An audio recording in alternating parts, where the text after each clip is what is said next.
Is a late 2009 white MacBook worth it in 2019? Well, I'm here to pretty much just continue this series and tell you if a computer like this is worth it in 2019. So let's get into it. And we're not off to a great start because, as you can see, it is taking forever to turn on. And sometimes it does this thing where it'll turn on and you'll have to turn it off and retry turning it on because it won't turn on, and that's mainly due to the fact that it has a spinning hard drive and it's from 2009, so that's why it's taking so long. But attempt number 2 resulted in a completely normal boot up, which is very good, which means that we can actually look at the specs of this computer. So pretty much it's a 13-inch late 2009 white MacBook running macOS High Sierra, although it is upgradable to Mojave via patcher or something. But anyway, this computer is rocking a 2.26 GHz Intel Core 2 Duo, 6 GB of DDR3 RAM. It has 256 megabytes of NVIDIA GeForce 9400 graphics, and the display is, of course, the 13.3-inch 1280 by 800 display, which it's alright. The viewing angles are fine, but it's not really 1080p, is it? It's barely over 720p. Anyway, as it's running High Sierra, it's able to download apps from the App Store just fine, so that all works pretty well. Photoshop on this computer is pretty much only possible in older versions of the application, like I have here, 2011, which looks really outdated, but I'm sure, yeah, you could probably download later versions of this, but it probably wouldn't run as smoothly. So it runs completely fine with 2011, but yeah, I wouldn't recommend any newer versions.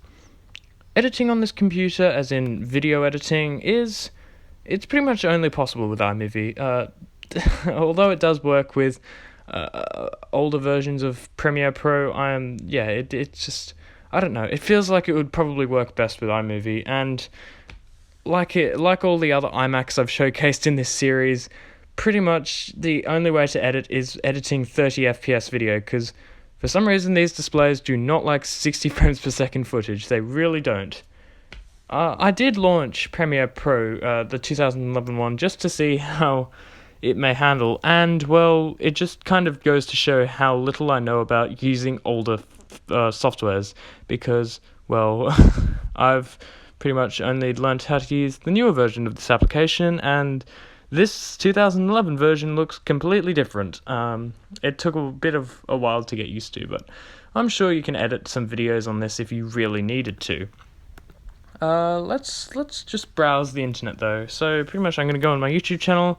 Scrolling, it's alright. There's not too much lag, which is pretty good. Yeah. Anyway, let's launch a game, and for this I'm going to be launching Minecraft, the 1.13.2 with the Optifine mod installed. So let's just go on this world, and well, we're averaging between 13 to 30 FPS, which is not brilliant considering we have the frame rate at 60, the max frame rate at 60, and the render distance at 8 chunks. So yeah, it can't really do it too well.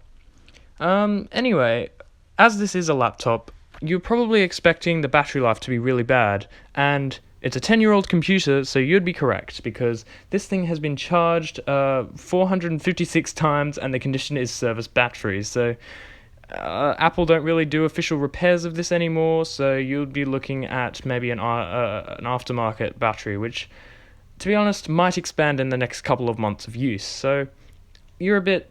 I wouldn't really recommend it too much. Anyway, let's take a look around the general computer itself. So obviously we have MagSafe as the charger, which is, honestly, I really don't like how they've changed to USB-C. It is so much easier. Just look at this. So pretty much MagSafe, if you've never owned a Mac or if you've never used a Mac, pretty much it's just a magnetic charger. So you pull it up to it and it'll just automatically snap into place. Whether with the new MacBooks with USB-C, you have to physically push it in, and if you trip over it, you're going to bend your port. But if it's MagSafe, then it'll just go out and it won't damage any ports. Anyway, the other ports besides that are the Ethernet port, the Thunderbolt 2 port, two USB, just normal USB ports. I think they're probably USB 2, a headphone jack. Mine has a broken end of a headphones inside it, and of course, I think that's a Kensington lock, but I'm not too sure. On the other side, of course, we have our optical drive, and of course, probably the most famous feature of this computer, if you turn it upside down, is the completely random warping on the back. For some reason, the rubber is just not really durable, and it'll do this after time.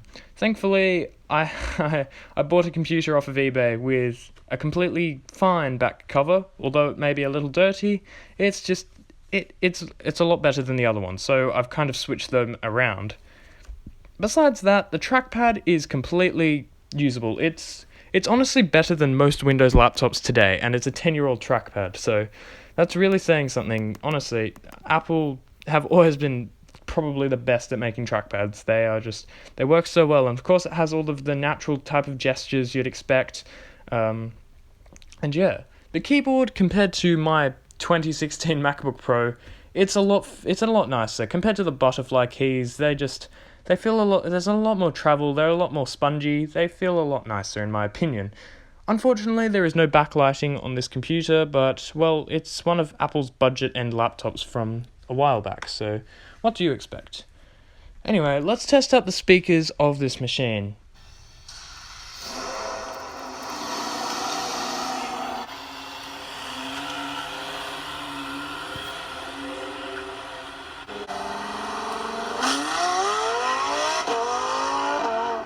So yeah, they're all right. They're probably better than most budget and Windows laptops today, but certainly not groundbreaking.